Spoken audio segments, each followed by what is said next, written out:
I am worth something, my skills are worth something, and the biggest thing I think with young people, I want to be like, pay me for my skills, because they deserve to be paid. They do amazing things. Hi everyone, I am Char, CEO of Full Circle Docklands. You're watching the Forward Focus podcast. Today I am joined by Louise, who works for Babbasa. Hi Louise. Hi, thank you so much for having me. Thank you for joining us today. So, can you please tell us a bit about Babbasa and what you do there? Yes, so Babbasa is a youth empowerment organisation, and we support young people from 16 to 30 to, in short, achieve their career aspirations. And that can look like in so many different ways. We understand that young people from low socioeconomic and ethnic minority backgrounds have less opportunities and chance to kind of really get to where they want to be. And we want to break down those barriers, but in a really meaningful way. And we've had some amazing impact with our work of young people going off to do amazing things. And I truly believe that it's sometimes down to lots of little small things that gets them there. And we're just there to support them along the way. What inspired you to get involved with Babbasa? So I have always been passionate about working with young people, and I've done that through different ways, primarily when I was a student, and then later led my students' union as a full-time sabbatical officer. My background is in equality and diversity and inclusion. That's where I've built most of my career, and then I ventured into mental health, and I've always had an interest in working specifically in youth work, but a lot of the time, even with our careers, is not really this kind of clear-cut line of like you go from this to this to this. And then the opportunity came along to join Babbasa, and it seemed like a perfect combination of my previous work history and also where I wanted to be in the future, and also being able to really make meaningful change within the city, and being able to work in an organisation that was diverse, that was really passionate and kind of mission-led, which is something that's really important to me because I'm so driven by my values, and so I really try and align myself to organisations that do the same. Looking at today's young people in Bristol, what would you say are some of the biggest challenges they face? Gosh, I think there's the continuous cost of living crisis that is really just dire, and also with that is, if you look at it through employment, it's about young people having to make these really tough decisions about what kind of jobs they go for, that they need money to pay bills, to look after themselves, or sometimes to contribute to the family, and so sometimes it cuts out the opportunity to just go after your dream.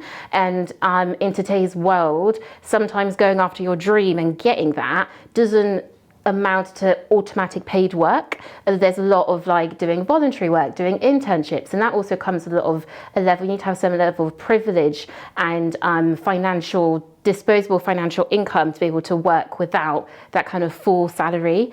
And then my other thing that I think is about opportunity. So Bristol as a city, there's loads of opportunities out here in terms of getting involved in different organisations, different festivals and things like that. But it's about knowing those opportunities and sometimes knowing the right person that can like open the door, or making those real connections. And an example of this, I was with a young person this week, and they are very passionate about doing video editing and film editing, and then we met someone who is looking to get a video editor, and he was like, oh, I just do editing, and I was like, no, you do like put the right name to it, because then that's how people associate you to. And I think gaining those opportunities is by also having a certain level of confidence to really sell yourself and be kind of like shamelessly sell yourself in terms of these are the skills I can offer wherever you are in that journey of skills.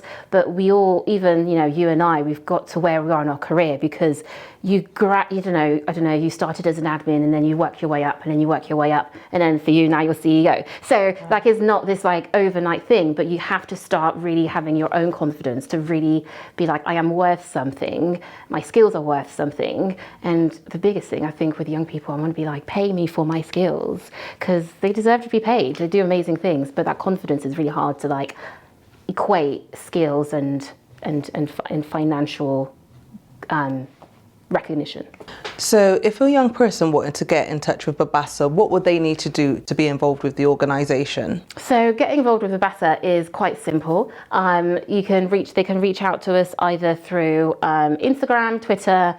our website, and is just simply, there's a simple form to fill out to kind of register your interest, and it kind of then we call you afterwards to kind of find out more about you, where you're at, where you want to be. That's the key bit, where you want to be, and then we kind of share the different opportunities that is available for you.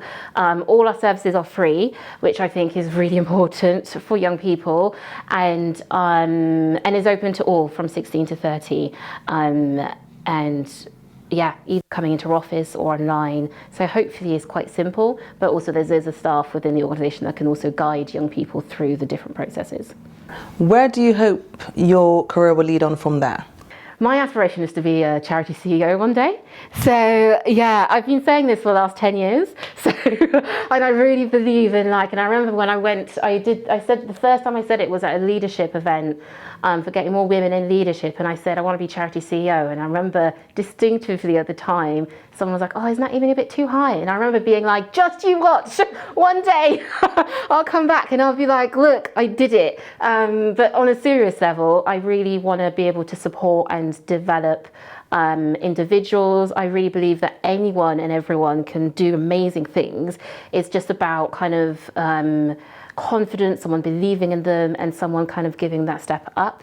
And alongside kind of my charity full-time work, I'm a really big creative, and so at the moment I'm working on my first kind of like debut documentary, and I'd love to be able to go into filmmaking part-time, full-time. I don't really know what it could look like, but kind of like be able to flex the full-time work and then that creative side on the side, and where possible to blend the two. That would be the dream. We were talking about manifestation and being a bit delusional with your self-confidence before we started filming.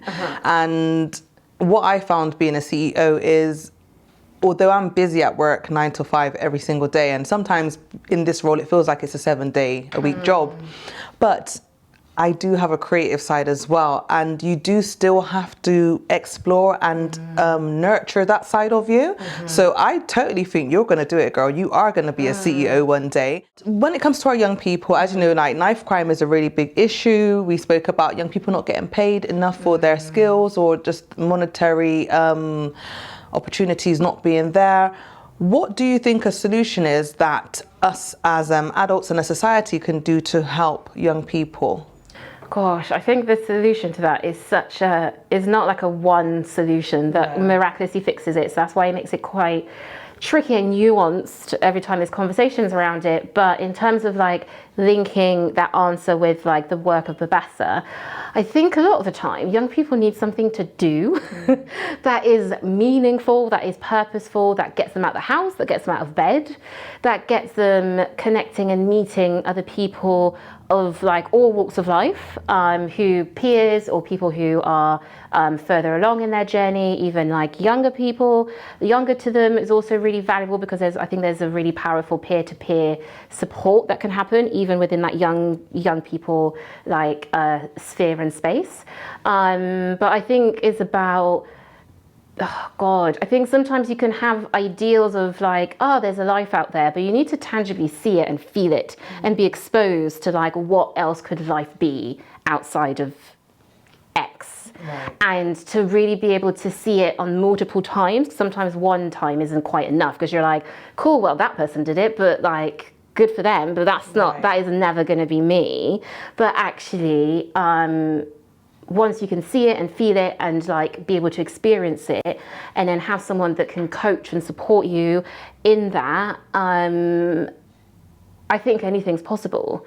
But like, it's a lot of the time is like meeting the young person where they're at, and then kind of seeing kind of gradually where they want to go, and kind of telling them there's so much support out there, but there's a certain point that services can do like 3 steps forward, but there's a certain amount that the young person has to do 2 steps forward to kind of meet us kind of certain amount of way. Sometimes you can go to their front door, but sometimes they do need to, we can go to their front door, but they don't want the services. Like, it's so you have to meet us halfway. Yeah, to have a certain level of will, or even if it's like a 10% will to be like, or 5%, that's still enough for us to grab and try and do something. So, I think the solution is quite tricky, but then I think is definitely possible. But this is why I love Bristol, because it's really there's so many support services out there, and I think it's a really like a multi-agency solution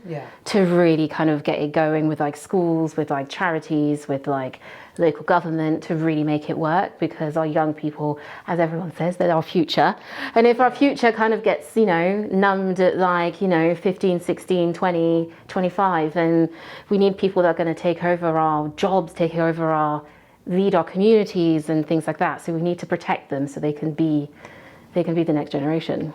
Was there a defining moment in your career so far when you knew supporting young people was what you wanted to do?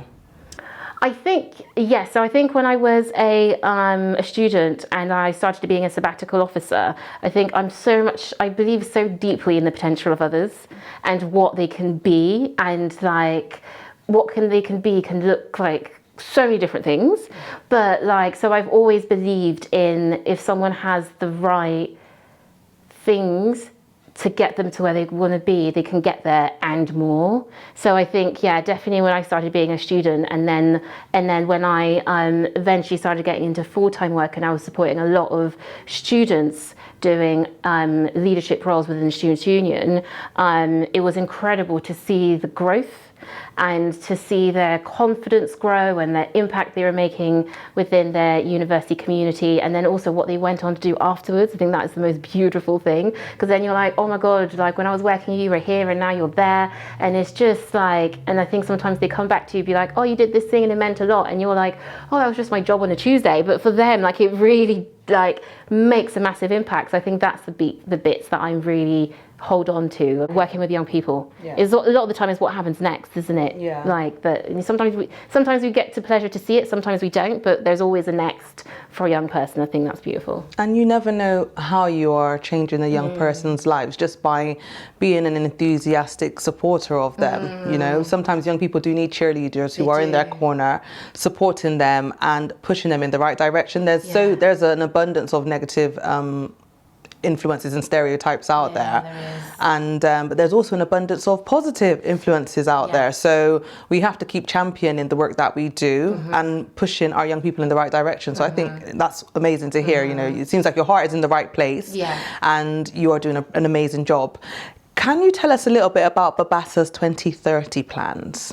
Yes, I can. So it's a very bold mission. So it's our City 2030, and working with different partners across the city with a very kind of sole mission to support one young person from each inner city household to reach a medium salary, which is 30 grand by 2030. So I remember when I first started, I was like, at what point did I hit 30 grand of salary? Definitely not before I reached 30. It was after I hit 30. But so some part of me, I was like, wow. But also, we all know that our economic status has a huge impact on what, if you think about the cost of living crisis, if you think about like food getting more expensive, if you think about access to opportunity, that kind of making sure that young people are on a fair wage for their skills and what they bring is absolutely vital. And also some of the mission of Babbasa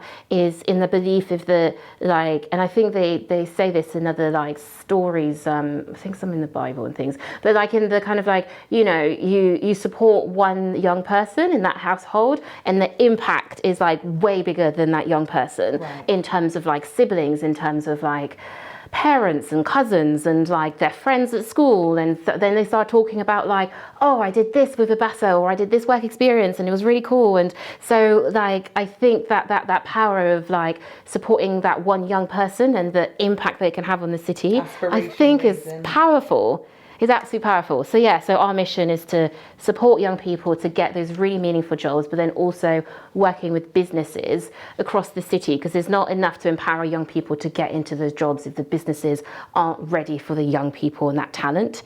So we do a double-edged kind of thing, because we want young people to not just get into those workplaces, but once they get there to thrive. And I feel for me that's the whole mission and aspiration of our city. How can charities and organisations that work with young people engage with Babbasa and get you guys in to possibly do workshops with them? What do we need to do to get in touch? So you can get in touch with us via our website, and then you'll be kind of linked up with the relevant member of our staff to do that. There's so many ways you can get involved. So for example, mentoring one of our young people, because a lot of the time, as we said earlier, like you can't be where you can't see a lot of the time. So having those role models, those tangible role models that are doing the job that you want to do is really, really powerful. We work with businesses in terms of doing kind of partnership and like funding partnership work, because obviously we all know that to do our work requires money, and so that capital is really valuable. But just because a company gives us money, it's not for us, it's not just the money that it gives, but also really is that impact that what that resource can do to our young people, what we're able to do after that. So which I think is just really amazing. And also getting organizations to be part of that change, really investing in the young people, well, basically their next like staff and managers and their next CEOs, I think is just really vital. If you can give a message to our community members that's watching the show right now, a message of encouragement or just your personal message about your purpose and what you'd like to see for the future of our young people, of our families, of our city, what would that message be? Well, my wish for young people is that the society and like the world in general, that it always enables young people to really have their voice and to both find their voice, and then when they're able to find it, to be able to feel confident and there's a space to really kind of like share it. Because I think without that youth voice, I'd argue that no organisation is doing their work right, quite simply, without really listening to it, and not just listening to it, but having it in boardrooms, having it in decision making, having it in like, you know, speaking at their events and kind of like understanding really that experience, and then also embedding that experience to create change or enhance services or organizations is really, really important. But really seeing those young people as like truly the leaders of tomorrow. And how do you become the leader of tomorrow? Opportunity, connections, support, people believing in you, and more. So yeah, I think that we all have a duty to really kind of like nurture young talent. Thank you, Louise. It was great to hear about the work you do with Babbasa. So there you have it, lovely community. I am Char Lawrence, joined by Louise from Babbasa. You are locked into the Forward Focus podcast. Please put your thoughts and comments in the comment boxes below, share the podcast, and keep it locked until next time. Thank you for watching.